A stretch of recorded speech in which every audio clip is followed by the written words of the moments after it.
Arrakis is this unrelenting anvil against which people are beaten and shaped and forged into something that's stronger.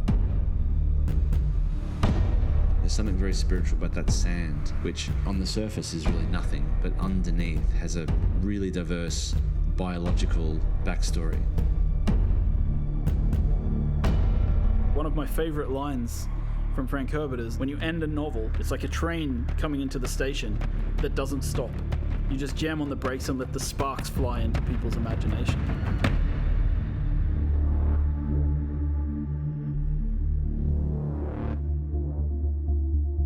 Arrakis is a test, is what the Fremen say.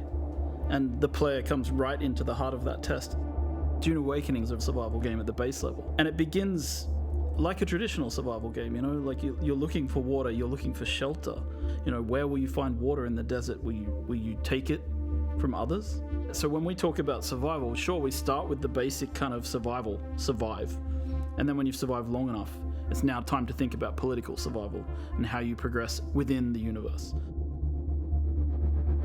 The approach we take when building a world like Arrakis is we kind of have to think about where are the stark lines and how do we draw these epic spaces? How do we make them feel huge and the player feels dwarfed by everything they see around them? The intention was every time we saw the desert, it was highly brutal, and if you went out into the desert without the right protection and without the right knowledge, that it was sure death. If we looked at references from some of the hottest deserts in the world, the visuals that we saw from those deserts weren't enough. We needed this world to be even harsher. So we've been working with Legendary since the very beginning. They've been very generous with sharing with us assets from the film and allowing us to see things from the film and allowing us to really understand the vision that Denis Villeneuve has for the world and his characters and the way he's grounding Arrakis. But of course, a game is a much larger scale, so we need to expand upon that vision. We have our own army of concept artists who are sending things back and forth with Legendary all the time. One of my best moments on this project so far actually was I got to go and visit the set of the first film with a group of the people from Funcom, the art directors, the lead artists, and we got to walk around in the actual sets that they had built in classic old school set building, massive palaces, and we got to look at the ornithopters from the inside and the outside, right? We got to walk around them and get a sense of their scale. Well, I think what they had done really well is they'd been quite inspired by the world that we had built in Dune Part 1. Now, in a film, you're sort of led on a journey by the director and by the script, whereas in a game, you have the opportunity to sort of create your own narrative and create your own journey. The most exciting aspect for me is the fact that you can take what you've enjoyed and loved and you can build your own stories and your own places. And that to me is the ultimate goal, is to have complete control. Using Unreal 5 to create a game is obviously one of the better choices. Unreal 5 gives us flexibility through the blueprinting system. It allows us to handle amazing graphics through the rendering system, the lighting system such as Lumen. Lumen technology allows proper light bouncing. If I had to say one thing in the game that really benefits from Lumen, it's player crafted spaces. In our case, it's like you build a room and you place a window, and the window lets in natural light, and the light will fill the room in a way that feels real. And that technology hasn't existed before. Before Unreal 5, in the olden days, you had to use what we called the LOD system.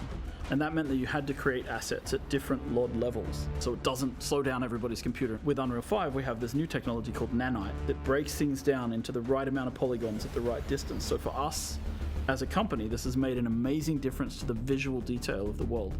It allows us to create one really amazing looking cliff piece, for example, and then doesn't matter how far away or how close we place it, it performs well and it looks great.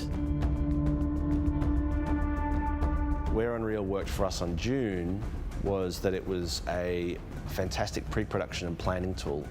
On Dune Part 2, we had some very complicated scenes, and we were able to previs all the way from Budapest what the light was going to be doing well in advance. It's the only tool that I've used, I would say, in my 25 years of shooting that is able to be used across a wide spectrum of films by different types of filmmakers.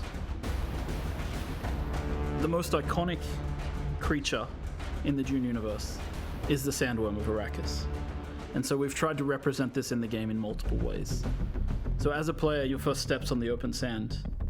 you hear the hiss of the sand in the distance as a sandworm begins to move towards you.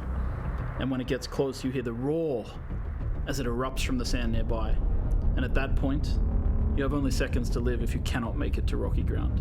So this is your first experience with sandworms, and these are the little ones.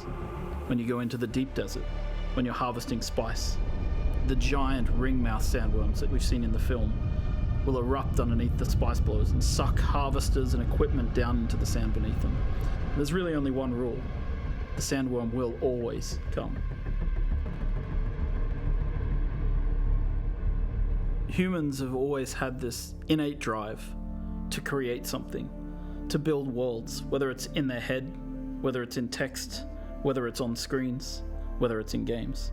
Funcom as a company has been on this journey for a long time, creating multiplayer worlds where players can live out their dreams and fantasies. We were there in the beginning with massively multiplayer online games. We've been there in the beginning with survival open world crafting games. And Dune is a combination of those legacies, bringing us forward into the future. It's the culmination of what Funcom means as a company and what we can deliver. And this legacy means that we need to really pay attention to what we're creating and how we create it for the fans. Because I think at the heart of this, there's a lot of people out there who really want to live in the universe that Frank Herbert created. And they really want to live in the visual world of the films that they see from Villeneuve. And so we need to create the gap between those two possibility spaces and create a game world where people can live out their fantasies that they've taken from Dune. And yes, it's a huge legacy, and it feels at times extremely overwhelming, but we really hope that we can deliver something for everybody.